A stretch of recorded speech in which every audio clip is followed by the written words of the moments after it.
Market போயிட்டு வரும்போது வாழைப்பூ வாங்கிட்டு வந்திருந்தேன். சரி அதை நம்ம பொரியலாக செஞ்சு கொடுத்தா அந்த பசங்க சாப்பிட மாட்டாங்க, வடையாக செஞ்சால் சாப்பிடுவாங்களேன்றதுனால வடையாக தான்ப்பா செஞ்சேன். அதுக்கு 1 மணி நேரத்துக்கு முன்னாடியே வடைப்பருப்பு ஊற வச்சுட்டு அதில் காஞ்ச மிளகா, பூண்டு, உப்பு சேர்த்து நல்லா அரைச்சிக்க வேண்டியது தான். அதுக்கப்புறமா நம்ம இதோட பொடி பொடியாக அரைஞ்ச வெங்காயம், அதுக்கப்புறம் அந்த வாழைப்பூவில் இருக்கிற அந்த நரம்பை எடுத்துகிட்டு சின்ன சின்னதாக அறுத்து அதையும் சேர்த்துக்கிட்டேன். கருவேப்பிலை சேர்த்து நம்ம நல்லா சூடான எண்ணெயில் டீப் ஃப்ரை பண்ணி எடுத்தால் நம்மளுக்கு வாழைப்பூ வடை ரெடி ஆகிடும்ப்பா.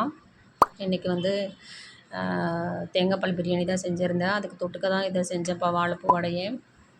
இந்த வாழைப்பூவை பொறுத்தவரையும் நாங்கள் சின்ன வயசில் சாப்பிட்டதே கிடையாது, வாழைப்பூ வடை சாப்பிட்டது கிடையாது. இப்போ தான் அந்த ஃபோனில் போட்டு பார்த்தா அந்த வாழைப்பூ ரெசிபின்னு போட்டால் 1008 ரெசிபி வருது. அப்போல்லாம் எங்களுக்கு வாழைப்பூனாவே இந்த வாழை கொலை வந்து கீழே சரியாமல் இருக்கிறதுக்கு அந்த வாழைப்பூவை எல்லாத்தையும் வெட்டிடுவாங்க. அதில் இருக்கிற நாங்கள் தேனை மட்டும்தான் சாப்பிடுவோம். அப்படி தான் எங்களுக்கு பழக்கம். இதெல்லாம் நம்ம வந்து வடையாக செஞ்சு சாப்பிட்லாம், கூட்டாக செஞ்சு சாப்பிட்லான்றதெல்லாம் எங்களுக்கு தெரியவே தெரியாது. சரி, நம்ம இன்றைக்கி தேங்காய் பால் பிரியாணி செஞ்சதுனால இது ஸ்டைலிஷ் செஞ்சோம், செஞ்சு சாப்பிட்டோம்ப்பா.